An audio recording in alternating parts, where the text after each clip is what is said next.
Hello, we're back. And Hello. I'm Kim Dawson, and this is Marjorie Bonadies. Mhm. And today it's just the two of us, and we are here to do a little recap of the Board of Ed meeting that we had. What was the date of that? August 21st. Yes, Thursday, August 21st. So, but before Mhm. we get started and we dive into this recap, I just wanted to remind everybody that these videos are simply our own takeaways and summaries from the Board of Ed meetings.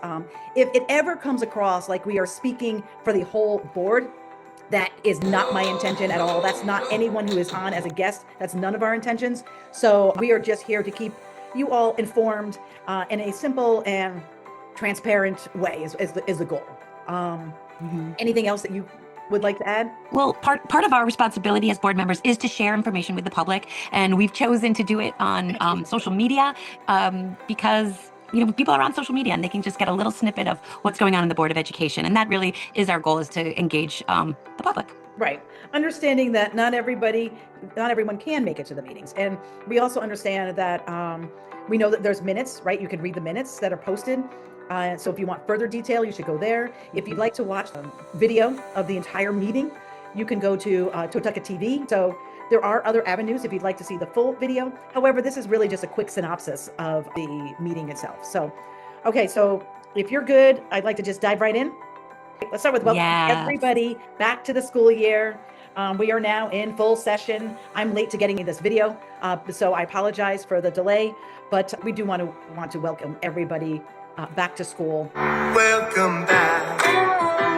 I always find September to be an exciting time of the year, just from going to school for so many years, and having the chance to just reinvent yourself and do better each school year, and that's exciting. It's exciting for teachers and students. So we're so excited for everybody getting off on the right foot and having a great year. Welcome to all of our new employees and our employees that have been with us for a long time. That's really how we want to just start off the school year on the best foot forward. Perfect. Well said. Perfect. I think let's start with diving into our finance report. Mhm. If you're good with that, I'm going Yeah. to share the screen. Why don't you start first? Let me and start then we with go the previous year's budget. Mhm. And 98.1% of the budget was expended on education, which leaves 1.9% unexpended. And those funds, for people who don't know, will go into a non-lapsing account that the Board of Ed can use for educational expenses that are unforeseen. And that is a state statute. It's called a 2% fund. And so boards of education can kind of put money in there as a little savings for things that may come up during the school year. Right. Okay. And next, Ivan, I created some charts, so I'm going to share my screen so that everyone can you see it? I can, yes. Let's dive in here. Yes, this represents the budget, the entirety of the Board of Education's budget in Right, these by school. towns. Right, But so in these, yeah. Thank you. By town. So this is Brantford, Bethany, Cheshire, Derby, Durham, East Haven, Guilford, Madison, Milford, Naugatuck, North Brantford, North Haven, and Wallingford. And we chose these towns. Of course, this is not all of New Haven County, but Right. we chose these towns simply because we felt that they were fairly similar to North Brantford, right? Yeah, I mean, obviously you can see there's, large budgets. That Milford is a larger city, Wallingford is a larger town, but this is what the towns kind of around us are spending on their education budget. Right. Okay, so now the next chart. So This is the number of students in each municipality enrolled in public schools. right. So here we have just under 1,600, and here you'll see Wallingford has just over 53. 100, yep. Big 5,300, which is a big difference, right? Here is Milford's very similar, 5313, and this is 5311. So they're neck and neck, right? Yep. Then we have Naugatuck, and then we go down to Cheshire, and it goes down from there. So Yes. Guilford is actually quite high. East Haven, we're down there though, but Durham is less, 1349. And Bethany is the little smallest, as we can see from the chart. Everybody in Bethany, great. Yeah, very little. And then we look at the cost per student. And as you can see from this chart, which looks very different, is that no matter the number of students, so you can have very small amount of students like Bethany had, but they're spending approximately the same as towns that are much larger. Right. So Bethany, as you noted before, was the smallest. Right? The town. It was under 1,000 students. Right. And yet Milford, the price per student kind of is the great equalizer. across the board here. Mhm. So, and the last chart we have, this is the increase. These are the increases that we had received. And you'll see that this one says increase of 1%. And the only reason why it says that is because of this program, it rounds up. So that's what it did for every single one. So because Correct. we're at 0.59%, it's why it just shows the increase at 1%. But when you could see the difference amongst our neighboring These same towns, yes. Yeah, it's a big difference. Right. We're gonna have, we did have to make changes. We did have some staff changes.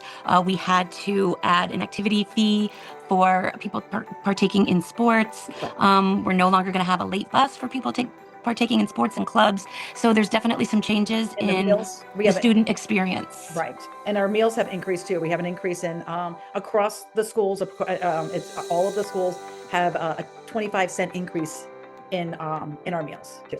So Yes, but we have an awesome meal plan, and I think the kids are very fortunate to get such, especially in the high school, to get some really high quality meals because of the new high school. It's just really special place. Agree. So let's see. Now let's go to summer camp.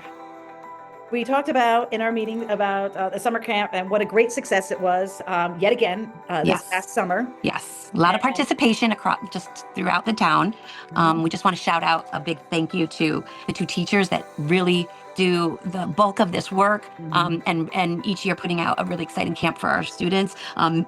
Megan Barnes and Amber Lake, thank you so much for all your hard work. And they in turn are very appreciative of their staff and students that worked at the camp along with them, and the administration at the central office, because this is where the camp takes place and they're there throughout the summer. So it's just been a great programming from all the way around. We're really proud of our teachers and staff and administrators. Busy but fun summer. Yeah, the kids had a blast. So, and you will most likely have already noticed that there has been a few policy changes, one of which is the elimination of cell phones in the classroom. So it's a big one. It's a big one. It's going to take a little transitioning, but from what we hear, it's been a success. It's been very, there's been no problems with students. So just to let parents know, it is something that was the state and State Department of Education guidelines came down from their recommendations and urged school districts to participate in this program about using technology and limiting access to cell phones and iPhone watches and things like that, so that students can really focus and learn to concentrate without social media and the distraction of their little pocket computers. And listen, it happens to all of us, right? Yes, it's not my just goodness, children. not just students. It's one of those things. So I hope that it works out for. Yes, the students have been really accepting so far. We haven't heard of any meltdowns or anything like that. Right. So we're pleased to report that students have been accepting of the new policy. Right. Otherwise, I think that's it, right? That's a quick wrap up. But to see it further, again, we have it in. You could always find it in our minutes, which are posted and are on the North Branford School website. And you can go to Totoket TV to see us on Totoket TV. If you go to Totoket TV and type in Board of Ed, you can see it every single month. So it's there. And this is just for a little synopsis, a summary of everything that we spoke about. And we hope everybody had a great summer. Yes, getting back in the swing of the school year. And this beautiful fall weather. We have great weather. So thank you all very much. We appreciate it. We appreciate your support. We hope that you come to the meeting. Our next meeting, September 18th, next week. Thursday of next week. Okay, it's Thursday. Okay, so our next meeting is September 18th. So we hope to see you there. And but we will continue to do these quick little synopsis for you, and we hope that this helps as well. Yep. Excellent. And hopefully next time we'll have a guest with us and somebody who's able to. Right now everybody's very busy, as you can imagine. But we hope next month we could we'll have another guest with us. So until then, enjoy, and we'll see you then. Bye. Bye, everybody.